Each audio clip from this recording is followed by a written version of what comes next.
Alright, let's have a look at problem 2289, steps to make array non-decreasing.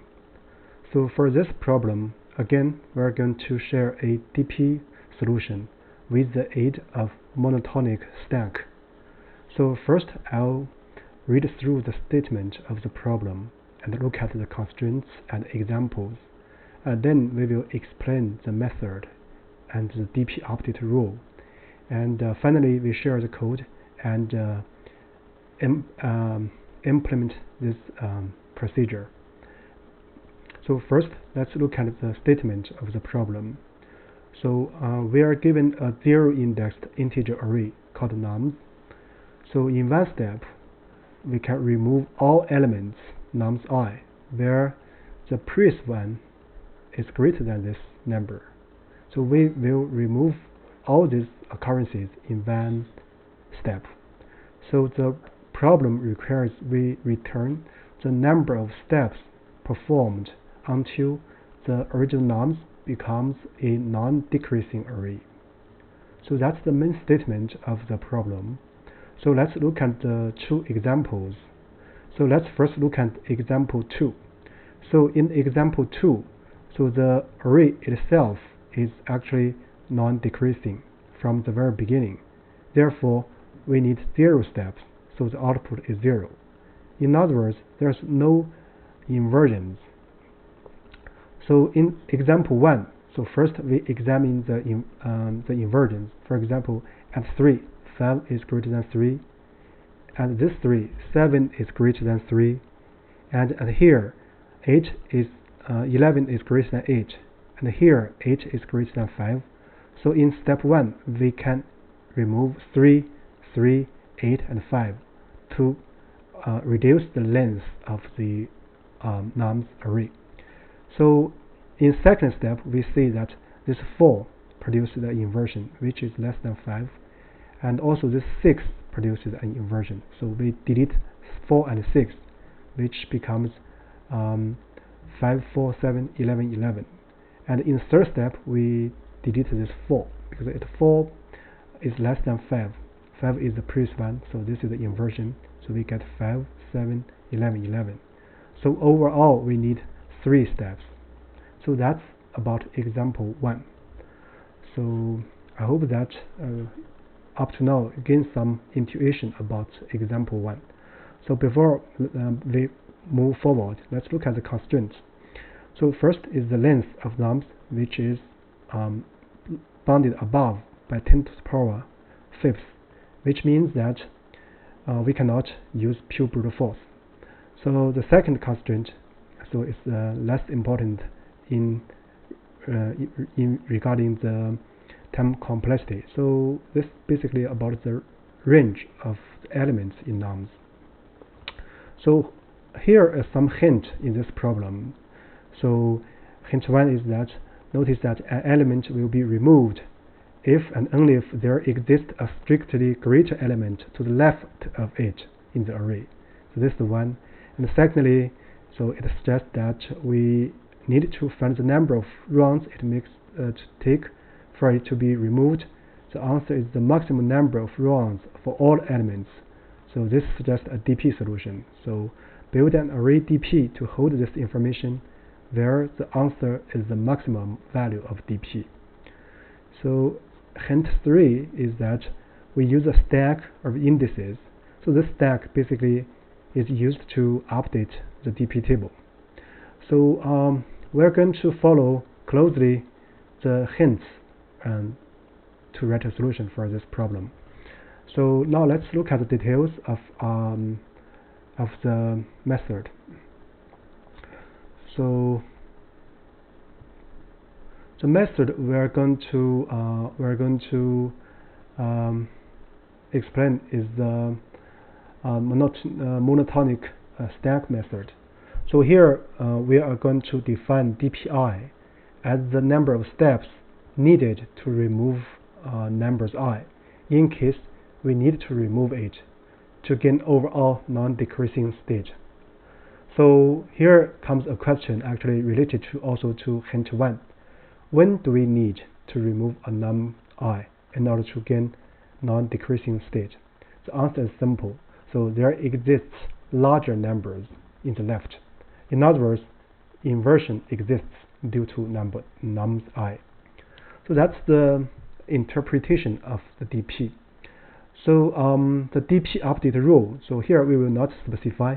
Actually, this is aided by the decreasing stack, which is where or the point the decreasing stack come to play a role. The procedure is as follows. So this is the key. When we examine each index, so when we traverse the array, so we try to maintain a decreasing stack up to and before I. So if such a stack is not empty after pops, the pops is according to if the top element in the stack corresponds to a number that is less or equal than nums I. So if after this kind of pop, the stack is not empty, then it indicates that nums I shall be removed to gain overall non-decreasing state, right?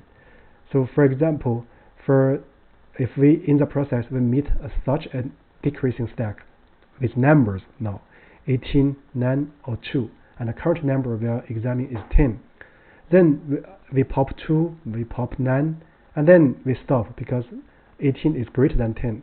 So because 18 is greater than 10, so we need to remove this number 10 to get non-decreasing state. So, but what's the number of steps needed to remove this 10? It's the maximum of steps of removing 9 and 2 plus 1. So that's the idea, or it's the hint in the problem statement. So before we write the code, let's do a remark. So essentially, we treat the numbers, but in practice, we use the stack to track IDs so that we could update the DP table accordingly. So this is actually a detailed walkthrough of example 1.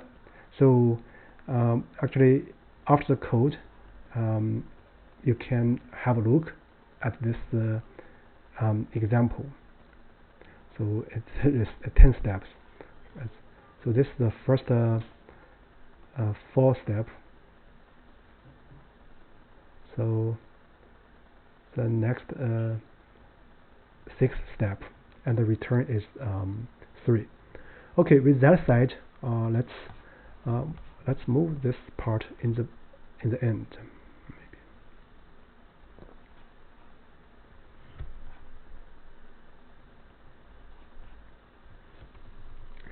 So it might be look better. So now let's look at code. So we are doing exactly the same thing as we specified or in the hint. So step 1, preparation. So we are going to initialize a DP table. So with length of nums. So maybe let's first track the length of nums just for convenience. So here I can multiply this by n.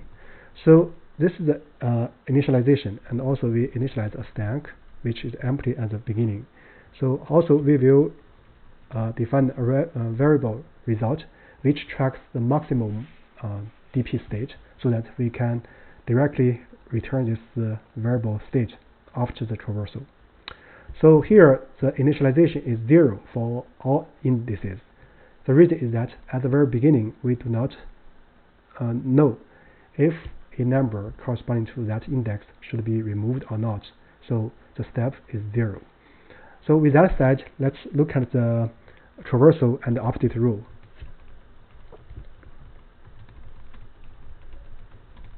So for this, I'm going to iterate for I and num in enumerate nums. Then we're going to check the stack. So and then we want to update the number of steps needed. For this purpose, I'm going to first initialize a step. This is a temporary variable which is used to update the number of steps for DPI if numbers I should be removed. So now we are doing the same. So we are going to check while stack, and then if this is the condition, if num stack is less or equal than, if num stack top is less or equal than nums. If so, we're going to continually pop this head element in the stack. So we want to find if there are elements greater than nums I to determine if we need to remove nums I, right? So during this process, we are also going to update the step, because we want to, in case nums I should be removed, we need to update the number of steps. So which is the maximum of the element should be removed +1, right? So that is maximum, the previous state, and the dp num stack pop, the top element +1. So this means the number of steps we need to remove the element corresponding to this index. But in order to remove I, in case nums I should be removed, we need to add 1. So that's the step, update on step. So after the while loop, so there's two possibilities. That is, the stack is empty. Then it means that no left number is greater than nums I. So we do not need to remove I. Or the element in the top of the stack is greater than nums I. So it means nums I should be removed. So in this case, so it's if stack, we're going to update the dpi. That is the step. So that's the result. As I mentioned, also we can do two options. Maybe we can update the dp table, then finally we just return maximum of the dp list, or we can track using a result variable. Let's do the latter. So result equals max result at dpi after we reset dpi.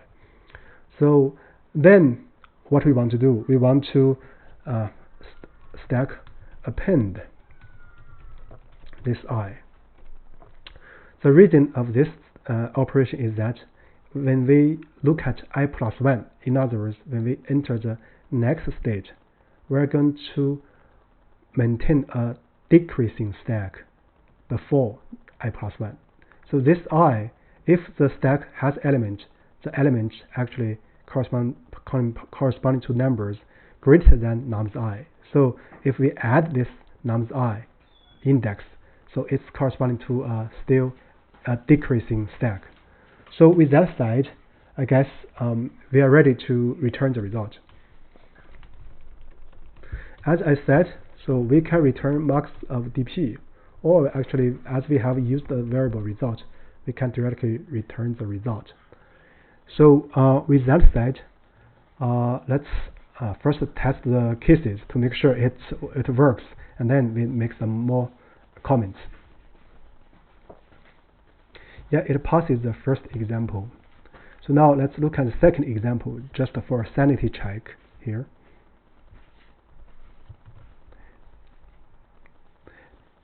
Yeah, it passes the second one. Now let's examine the generic case. Yeah, it passes the generic case. I guess for this problem, so that's about it.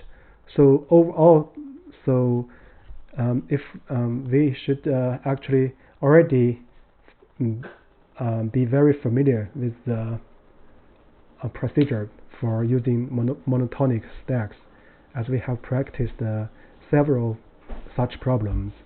So if we are not very accustomed to abstract thinking, so here is a detailed walkthrough of the examples. So this is the first 4 steps. So this is the next steps. So the return is 3 for example 1. With that said, I guess that's about it. Thank you very much.